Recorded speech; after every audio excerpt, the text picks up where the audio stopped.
Alright y'all, Matt from the Budget Travel blog here. So today I have the Bushnell Pro 350 and the Bushnell Pro 100.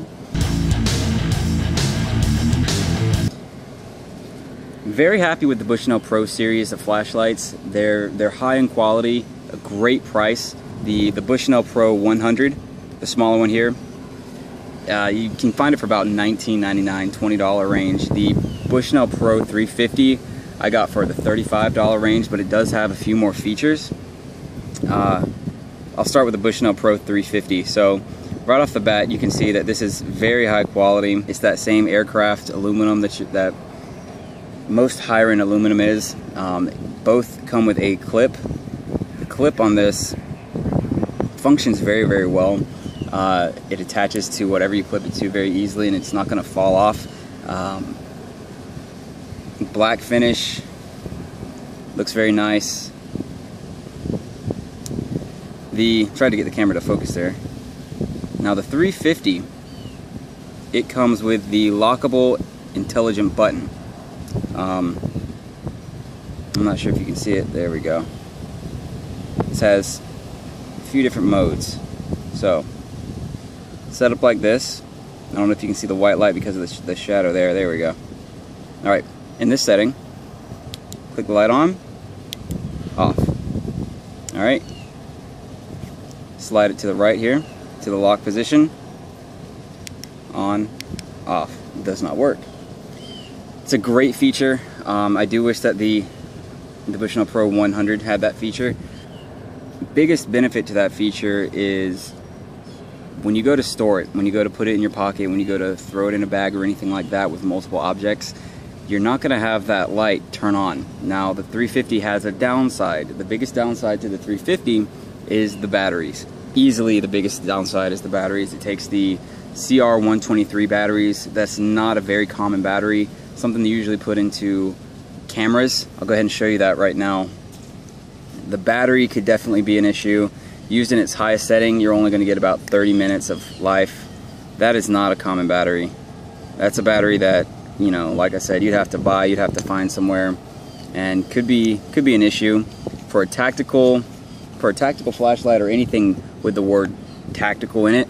I prefer something that's easy to use, easy to find resources with, refill, whatever I have to do. I want ease of use and usability. I want multiple features. Like I said, it already has that clip, but it fits in the hand very, very well. The forward portion where the light is, it has these spikes. Now, as you can see, the depth of these spikes, if you were to hit somebody in the face with one of these, they're probably gonna back off. This isn't gonna be something that's pleasing, let's put it that way. Same with the Bushnell 100 Pro. You're looking at the same sort of style, and I like that. The grip is great. On the other side you still have the button. The button's covered, so you have these notches here that do function the same, but less effective obviously because of the button. The Bushnell Pro 100 has only two modes, on, off. Bushnell Pro 350 has three different modes actually. You have your, I'm sorry, let me unlock it. You have your high, you have your low, and your strobe.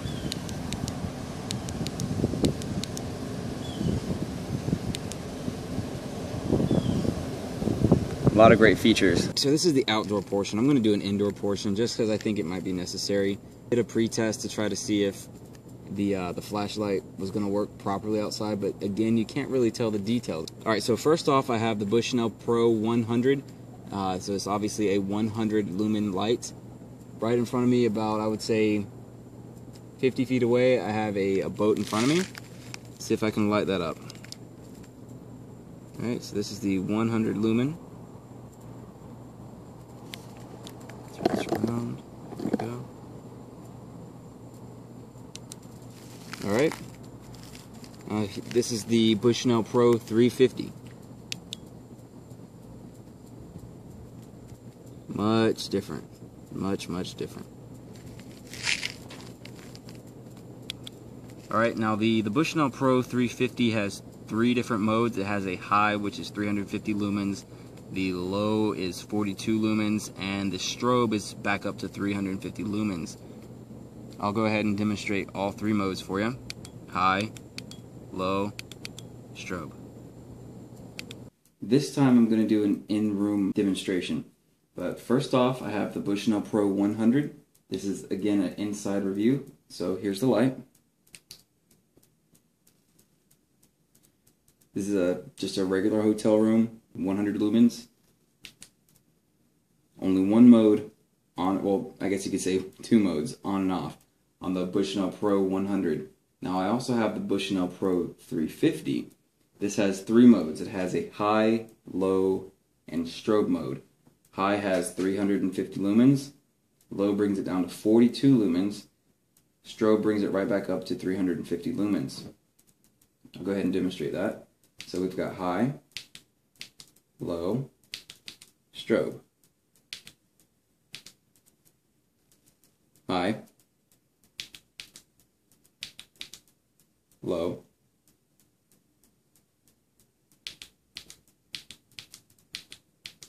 strobe.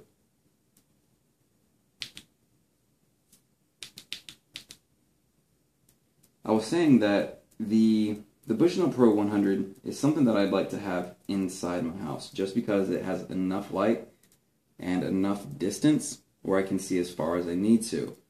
However, the Bushnell Pro 350, with this secondary mode, the low light setting, 42 lumens appears to be just enough. Absolutely great coverage as far as the light is concerned.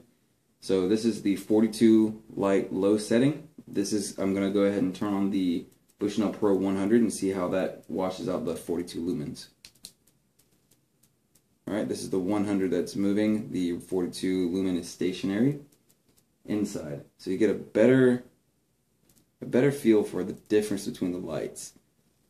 Looks like the 42 lumens actually has more of a yellowish coloration to it. 42 lumens is moving, 100 is stationary. 100 seems to have a lighter bluish haze to it with a yellow outline. Both very, very good lights. Alright guys, so that's my review on the Bushnell Pro 100 and the Bushnell Pro 350. Now I may not have covered some of the specifications for both flashlights. I do apologize. I was kind of trying to do a different take on some of my videos to make them a little bit more interesting. I know stationary videos are not the most interesting, so hopefully you guys can, enjoy the video. If you are one of those guys that likes the specifications, I'll go ahead and put that down in the description. And I'll do that for both lights. But if you have any questions, concerns, comments, critiques, I really appreciate it, guys. I love the feedback. Once again, this is Matt from the Budget Travel Blog. Take care, guys.